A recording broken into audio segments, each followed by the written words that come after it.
Il-Fondazzjoni Life Cycle Malta tat qotja ta' 25,000 euro lil fond ta' riċerka, innovazzjoni u żvilupp biex tkompli l-programm mediku speċjalizzat fir-riċerka tal-mart tal-Kliwi fl-Università ta' Malta.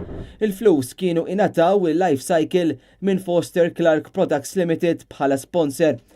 Waqt konferenzi tal-aħbarijiet Valerie Sajt-Konti u Ester Zammit fisem il-fond ta' riċerka qalu li bħalissa jinvestigaw dak li jikkawża li tfal jitwildu b'anomaliji konġenitali fil-kliwi u fl-urinary tract.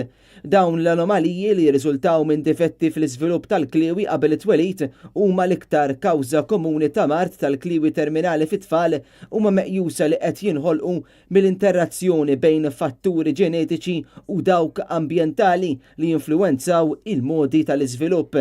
Ir-riċerkaturi stabilixxew biobank tal-marda tal-kliwi ta' kwalità għolja fl-Università ta' Malta fejn il-kampjuni bioloġiċi minn familji ta' tfal issa huma maħżuna.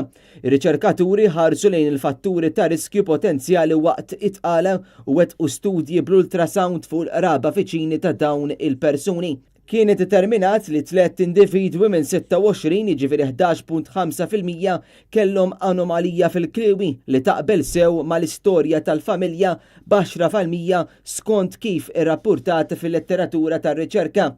Aħna ħadna l-kummenti ta' Shirley Ċefaj il-kelmitna dwar l-avvanzi li din il-fondazzjoni tixtieq li ġġib.